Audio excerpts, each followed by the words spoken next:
నమస్తే, welcome to BCN news. నా పేరు మానస. ముందుగా ముఖ్యాంశాలు.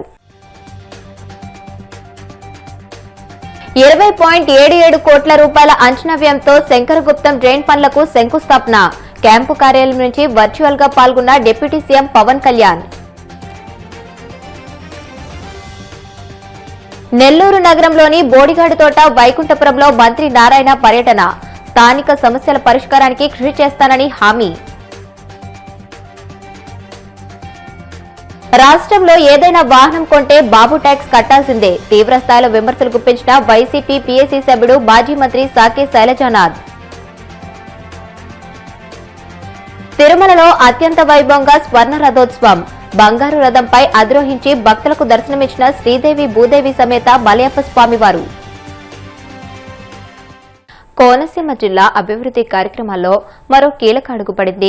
జిల్లా పరిధిలోని శంకరగుప్తం మేజర్ ట్రైన్ ఆధునీకరణ పనులకు డిప్యూటీ సీఎం పవన్ కళ్యాణ్ శంకుస్థాపన చేశారు. మంగళగిరి క్యాంపు కార్యాలయం నుంచి వర్చువల్ గా ఆయన పాల్గొన్నారు.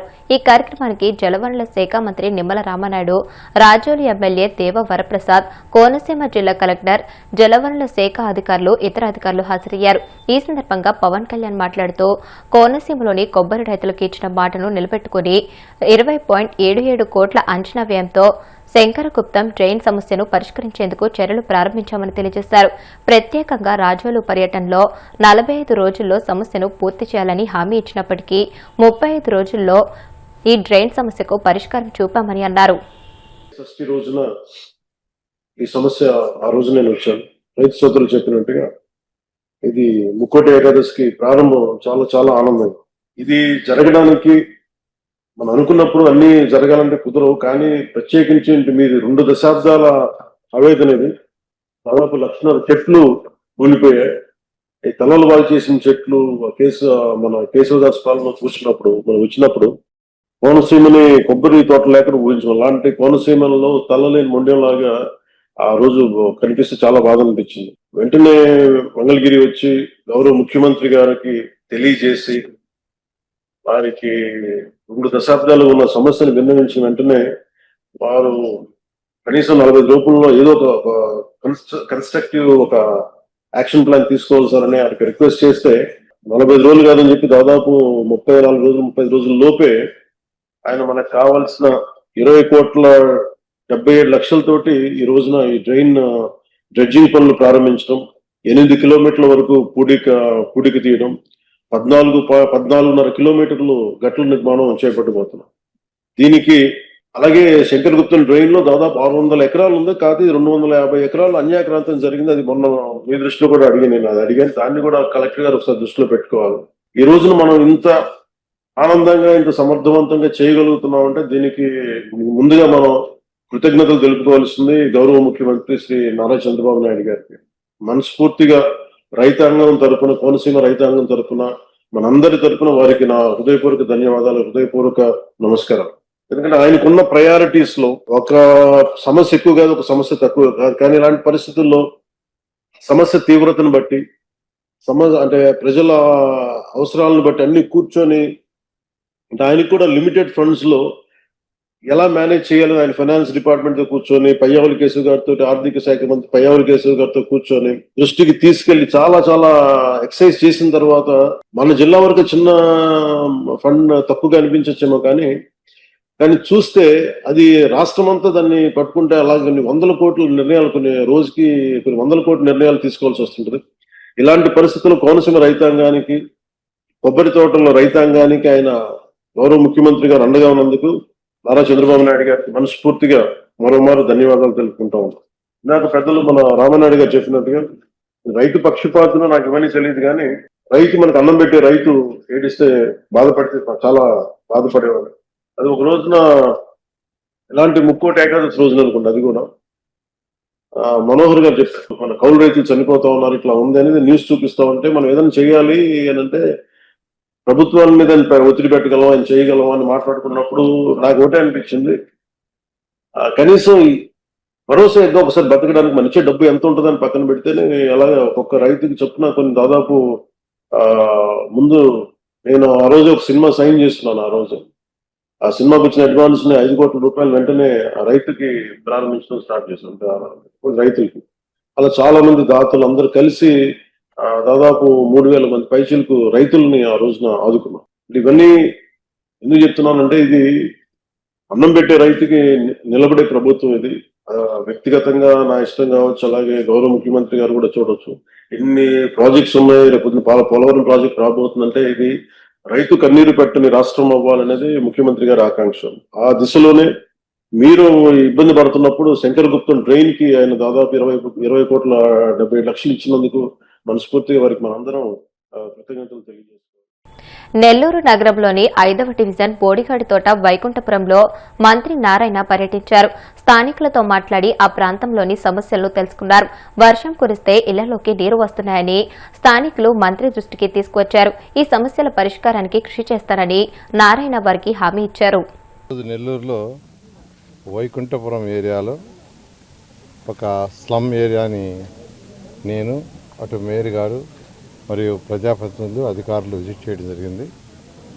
ఎందుకంటే ఒక 1 వీక్ బ్యాక్ ఈ ఏరియాకి వచ్చినప్పుడు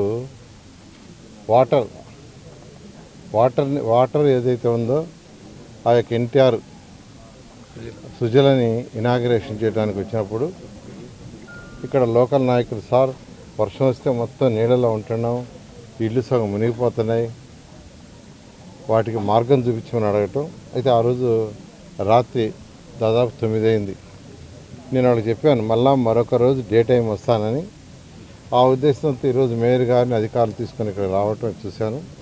సో ఒక 22 ఇళ్ళు దాదాపు వర్షాలు వస్తే నీళ్ళలో ఉంటున్నాయి. ఆ నేపథ్యంలో ఇప్పుడు వచ్చి చూశాను, 22 హౌసెస్ భాస్కర్ గారు ఇక్కడ లోకల్ వ్యక్తి వారు ఇవ్వటం జరిగింది. అధికారులు ఇమీడియట్గా ప్రస్తుతం ఉన్న పట్టాలు ఏదైతే ఉన్నాయో వాటిని స్టడీ చేసి అవి ఏ క్లాసిఫికేషన్ కింద ఇచ్చారు అనే స్టడీ చేయమన్నాను. అది స్టడీ చేసిన తర్వాత ఒక వారంలో లోకల్గా ఉండే నాయకులతో అందరితో డిస్కస్ చేసి దాని మీద ముందుకు తీసుకుపోవడం జరుగుతుంది. Thank you. రాష్ట్రంలో ఏ వాహనం కొనుగోలు చేసినా చంద్రబాబు ప్రభుత్వానికి ట్యాక్స్ కట్టాల్సిన పరిస్థితి నెలకొందని వైసీపీ నేత మాజీ మంత్రి సాకే శైలజనాథ్ తీవ్రంగా విమర్శించారు. జీఎస్టీని బీఎస్టీ బాబు సర్వీస్ ట్యాక్స్ గా మార్చి ప్రజలను దోచుకునే విధానాన్ని కూటమి ప్రభుత్వం అవలంబిస్తుందని అన్నారు.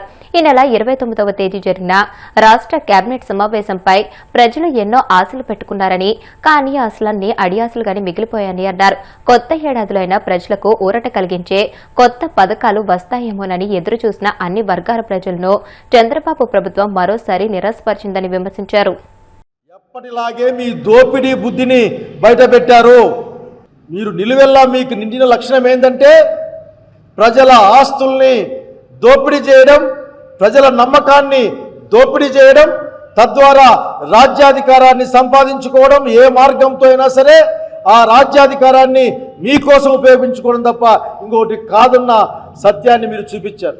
అయా చంద్రబాబు నాయుడు గారు ఆ ప్రధానమంత్రి గారిని కర్నూలుకు పిలిపించి జిఎస్టీ తగ్గిపోతే విపరీతంగా ప్రజలకు లాభం వస్తూ ఉంది, ధరలు తగ్గిపోతాయన్నాయని చెప్పేసి మీరు బాగా ఊది డంకా కొట్టి ఆఖరికి ఆ రోజున ఒక 100 కోట్లు 150 కోట్లు ఆంధ్రప్రదేశ్ ప్రజలు డబ్బులను అయిపోగొట్టారు. ఒక 18% తగ్గిపోతే 28 నుంచి ఎక్కడ ప్రజలు బాగుపడతారని, ఎక్కడ ప్రజల దగ్గర 4 డబ్బులు మిగులుతాయి అని జిఎస్టీలోంచి 10% మినహాయింపు వస్తే మీ బాబు గారి ట్యాక్స్ వలన ఇంకొక 10%. నిజంగా మీకు నిర్ణయం చేసేటప్పుడు ఏమాత్రం సోయి ఉండదా? ఏమాత్రం ప్రజల పట్ల బాధ్యత ఉండాలన్న ఆలోచన మీకు ఉండదా? ఎంతసేపు ఆఖరికి ఏమాత్రం కూడా జనం గురించి పట్టించుకోకుండా నిస్సిగ్గుగా 10% అయినా రాబోయే కాలంలో వెహికల్స్ పైన ట్యాక్స్ వసూలు చేస్తారు. ఈ ట్యాక్స్ వసూలు చేసి ఒక 200 కోట్లు సంపాదిస్తాడు. ఈయన యోగా డేలు లేకుంటే ఆ జిఎస్టీ మీటింగులు ఆపేస్తే 500 కోట్లు మిగులుతాయి. దోచుకోవడం కోసమే మీ ఆలోచన ఉంటుంది. అసలు మీరు సంపాదించాల్సింది, సంపద సృష్టించాల్సింది పారిశ్రామికవేత్తల నుండి. వాళ్ళ దగ్గర నుండి మాత్రం మీరు 99 పైసలకి భూములు ఇచ్చేస్తారు, ఉచితంగా భూములు ఇచ్చేస్తారు, ఇంకా రాండి రాండి అని పిలుస్తారు. దాంట్లో ఏ మతలబు ఉందో, దాంట్లో మీకు ఏ లాభం ఉందో భవిష్యత్తులో అందరికి కూడా స్పష్టమవుతుంది. ఈరోజు అనుమానాలు మాత్రమే ఉన్నాయి. ఈ రియల్ ఎస్టేట్ కంపెనీలకు కూడా మీరు భూముల్ని 99 పైసలకి ఇచ్చే గొప్ప మనసున్న ప్రైవేట్ ప్రతినిధులు మీరంతా. ఆఖరికి మీరు ప్రైవేటు వాళ్ళ ప్రతినిధిగానే ఈ రాష్ట్రంలో ప్రజల జీవాన్ని పీల్చుకుంటా ఉంటే వాళ్లకు మద్దతు ఇచ్చేవాడు కానీ మీరు ఉన్నారని చెప్పడానికి ఏమాత్రం కూడా ఒక అడుగు వెనుకేయడం లేదు. కనుక ఇప్పుడు మీ ట్యాక్స్ వస్తూ ఉంది ఈ రోజున. మాకు ఏమన్నా ఒక 2 వీలర్ కొన్నా, ఒక బండి కొన్నా మధ్యతరగతి వాడు 10% మీకు కట్టాలి. కనుక చంద్రబాబు నాయుడు గారు మీ గురించి ఆలోచిస్తే చాలా ఆశ్చర్యకరంగా ఉంటుంది. అసలుకి ఇంత ఏమాత్రం సోయి లేకుండా ఏ విధంగా ఇతను మాట్లాడతాడు అని. అయ్యా, మీరు ఒక్క కొత్త పథకం పెట్టలేదు. జగన్మోహన్ రెడ్డి గారు పెట్టిన పథకాలనే తగ్గించడం, మార్చడం తప్ప మీరు చేసింది ఏందీ లేదు. ఆరోగ్యశ్రీ లాంటి పథకాలు అయితే ప్రైవేటు వాళ్ళకి ఇచ్చేశారు. రైతులకు దిక్కు లేదు. ఎంతమంది ఆడపిల్లకి అంతమందికి డబ్బులు ఇస్తాను, దానికి ధ్యాసే లేదు. రైతులకు ధరల స్థిరీకరణ లేదు, విత్తనం లేదు. యూరియా కోసం కూడా బ్లాక్లో కొనుక్కునే పరిస్థితి, యూరియా కోసం మైళ్లకు దిక్కులు పెట్టుకునే పరిస్థితి. ఇప్పుడు మీరు పన్నులు వేయడమే. చంద్రబాబు నాయుడు గారు మీ కరెంటు రెగ్యులేటరీ వాళ్ళే చెప్పారు, మీరు దుర్మార్గంగా డబ్బులు వసూలు చేశారు, అన్యాయంగా ప్రజలను దోచుకున్నారు, ఎన్నికి కట్టండి అని. దాదాపు మీ నాయకత్వంలో 19,000 కోట్ల రూపాయల పైగా కరెంటు బిల్లుల్ని జనం పైన వేసిన మాట వాస్తవం కాదా? వెనక్కి కట్టమంటే మేము దాని మీద ఏదో అప్పులు ట్రప్పులో బ్యాకప్లో చేస్తారట వీళ్ళు. మన దగ్గర అయితే ముక్కు పిండి వసూలు చేసే ఈ చంద్రబాబు నాయుడు వెనక్కి కట్టాల్సిన మాత్రం ఏమాత్రం మాట్లాడకుండా ఆకాశంలోకి చూసే పరిస్థితిని కబడ్దారని చెప్తా ఉన్నాం. అంతేకాకుండా నాకు బాగా గుర్తుంది, చెత్త పైన పన్నేస్తే చెత్త ప్రభుత్వం ఇది, చెత్త నాయకులు అని చెత్త మాటలు మాట్లాడిన ఈనాటి చెత్త ప్రభుత్వమా? మీతో మాట చెప్పాలనుకుంటా ఉన్నా, మీరు చేయబోయేదేంది? చెత్తను మీరు కూడా వసూలు చేసుకుంటామని చెప్తా ఉన్నారు కదా. చెత్తే కాదు, తాగే నీళ్లపైన కూడా ట్యాక్స్ వేస్తామని చెప్తా ఉన్నారు, ఎప్పుడైనా అమలు చేస్తామని చెప్తా ఉన్నారు. స్మార్ట్ మీటర్లు పెట్టాల్సి వస్తే అసలు మేము ఒప్పుకోమని చెప్పిన మీ కుమారుడు మిమ్మల్ని గుర్తెచ్చుకోమని కోరుతా ఉన్నా. పగలగొట్టండి అని చెప్పిన బహుశా జనసేన వాళ్ళు కూడా గుర్తుకొస్తా ఉన్నారు నాకు. మరి ఈరోజు స్మార్ట్ మీటర్లు అమలు చేస్తామంటున్నంటే ఏ అదానికో ఏ అంబానీకో ఏ విధంగా లొంగిపోయారో కూడా చెప్పాల్సిన అవసరం ఉంది. ఇన్ని అబద్ధాలు మాట్లాడతారు మీరు. కొత్త ట్యాక్సులు, బాబు గారి ట్యాక్సులన్నీ దాన్ని జిఎస్టీ బదులు బిఎస్టీ అని పెట్టుకునే కాలం వచ్చింది. నేను చెత్త ప్రభుత్వం అనే అన్నాను, కానీ ప్రజల బయట చెత్త ముఖ్యమంత్రి అని కూడా మాట్లాడుతూ ఉన్నారు. చెత్త పైన వేసే ముఖ్యమంత్రి. 1వ తారీఖున ఇవ్వాల్సిన పెన్షన్లు ఒక రోజు ముందుగానే ఇవ్వడం జరిగిందని ప్రభుత్వ విప్ నర్సాపురం ఎమ్మెల్యే బొమ్మిడి నాయకర్ అన్నారు. పట్టణంలోని 2, 8, 10, 12, 15, 16 వార్డులలో నియోజకవర్గ ఇన్ఛార్జ్ పొత్తురి రామరాజుతో కలిసి కొత్త పెన్షన్లను లబ్దిదారులకు అందజేశారు. ఈ కార్యక్రమంలో జనసేన పట్టణ అధ్యక్షులు కోటిపల్లి వెంకటేశ్వరరావు, టీడీపీ నాయకులు కొల్లు పెద్దిరాజు, ఏఎంసీ చైర్మన్ జక్కం శ్రీమన్నారాయణ, అధికారి అనంత రామారావు, కూటమి నాయకులు పాల్గొన్నారు.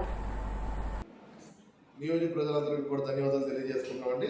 ఈ రోజున మరి 31వ తారీఖు వచ్చింది మంత్ ఎండింగ్.